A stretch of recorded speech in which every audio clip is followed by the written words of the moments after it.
নমস্কার, আমি রাজেশ চক্রবর্তী। স্পষ্ট বার্তা চ্যানেলের পক্ষ থেকে আপনাদেরকে জানাই আরো একবার অসংখ্য অভিনন্দন। তো আজ আমি যে বিষয়টা নিয়ে আলোচনা করব এটা হচ্ছে যে আমরা আমাদের যে ঠিকুজি অথবা কোষ্ঠী দেখে নিজেরাই কিভাবে বুঝতে পারবো যে আমার কি রাশি। তো চলে আসি মূল আলোচনায়। তো দেখুন আমাদের যে জ্যোতিষশাস্ত্র, এই জ্যোতিষশাস্ত্রতে কিন্তু ১২ টা রাশির কথা বলা হয়েছে। তো এই ১২ টা রাশি কি, কি? আমি এখানে লিখছি। তো আপনারা দেখুন। নাম্বার 1 মেষ, নাম্বার 2 বৃষ, নাম্বার 3 মিথুন, নাম্বার 4 কর্কট, নাম্বার 5 সিংহ, নাম্বার 6 কন্যা, নাম্বার 7 তুলা, নাম্বার 8 বৃশ্চিক, নাম্বার 9 ধনু, নাম্বার 10 মকর, নাম্বার 11 কুম্ভ এবং 12 নম্বর অথবা শেষ যে রাশিটা রয়েছে সেটা হচ্ছে যে মীন। অর্থাৎ আমাদের যে অ্যাস্ট্রোলজিক্যাল শাস্ত্রটা রয়েছে এই শাস্ত্রতে 12টা রাশির কথা বলা হয়েছে। মেষ, বৃষ, মিথুন, কর্কট, সিংহ, কন্যা, তুলা, বৃশ্চিক, ধনু, মকর, কুম্ভ এবং মীন। এবং আপনারা খেয়াল করলে দেখতে পাবেন যে আপনার যে ঠিকুজি অথবা কোষ্ঠীটা রয়েছে না, তাতে দেখবেন এইরকম একটা ছক রয়েছে। তো আপনি আপনার ঠিকুজি অথবা কোষ্ঠীটা একটু মিলিয়ে দেখুন।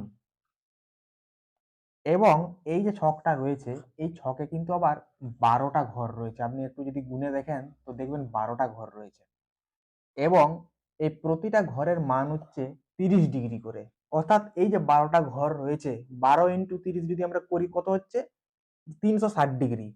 অর্থাৎ এই যে মেষ 1 নম্বরে লেখা আছে এই মেষ রাশির ঘরটা আমাদেরকে প্রথমে জানতে হবে। এই যে 1 নম্বর এটাকে আমরা 1 নম্বর হিসেবে ধরি। এটা হচ্ছে যে মেষ, অর্থাৎ এটা মেষ রাশির ঘর। অনুরূপভাবে এই যে 2 লেখা আছে তার মানে এটা বৃষ, এটা 2। এইটা 3 এ কি হবে? মিথুন, 4 এ কর্কট, 5 এ সিংহ, 6 এ কন্যা, 7 এ তুলা, 8 এ বৃশ্চিক, 9 এ ধনু, 10 এ মকর, 11 এ কুম্ভ এবং 12 এ মীন। অর্থাৎ এটা মেষ রাশির ঘর, এটা বৃষ রাশির ঘর, এটা মিথুন রাশির ঘর, এটা কর্কট রাশির ঘর, এটা সিংহ রাশির ঘর, এটা কন্যা রাশির ঘর, এটা তুলা রাশির ঘর, এটা বৃশ্চিক রাশির ঘর, এটা ধনু রাশির ঘর, এটা মকর রাশির ঘর, এটা কুম্ভ রাশির ঘর, এটা মীন রাশির ঘর। অর্থাৎ এই যে 12টা রাশি রয়েছে, এই 12টা রাশির হচ্ছে যে 12টা ঘর। তো আপনি এরপর বুঝবেন কিভাবে যে আপনার রাশিটা কি।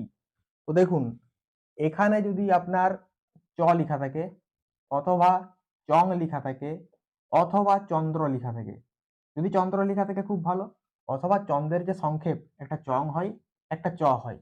যদি এখানে এই 3টে লেখার মধ্যে একটা লেখা থাকে তাহলে হয়ে গেল আপনার রাশি মেষ। যদি একইভাবে এইখানে কারো যদি চ লেখা থাকে অথবা চং লেখা থাকে অথবা চন্দ্র লেখা থাকে তাহলে আপনার রাশিটি কি হয়ে গেল? কর্কট। যদি এইখানে কারোর লেখা থাকে চ তাহলে আপনার রাশি হয়ে গেল ধনু। যদি এইখানে লেখা থাকে চ আপনার রাশি হয়ে গেল কুম্ভ। অর্থাৎ যে রাশির ঘরেই চ লেখা থাকবে সেটাই হয়ে যাবে আপনার জন্ম রাশি। তো আশা করছি আপনারা বুঝতে পেরেছেন ভিডিওটা। আপনাদের ভিডিওটা কেমন লাগলো আপনারা অবশ্যই কমেন্ট সেকশনে এসে জানাবেন। এবং আপনারা যারা জ্যোতিষ সম্পর্কে শিখতে আগ্রহী হয়েছেন তারা অবশ্যই এই যে স্পষ্ট বার্তা আমার যে ইউটিউব চ্যানেলটা রয়েছে আমি লিখে দিচ্ছি স্পেলিংটা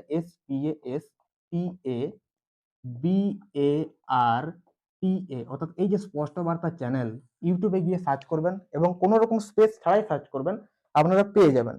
তো এই চ্যানেলের মাধ্যমে আপনারা জ্যোতিষ সম্পর্কিত যে প্রাথমিক যে ধারণা আপনারা অবশ্যই জানতে পারবেন। পরবর্তীতে আমি অন্যান্য জিনিসকে নিয়ে আলোচনা করব। সঙ্গে থাকবেন।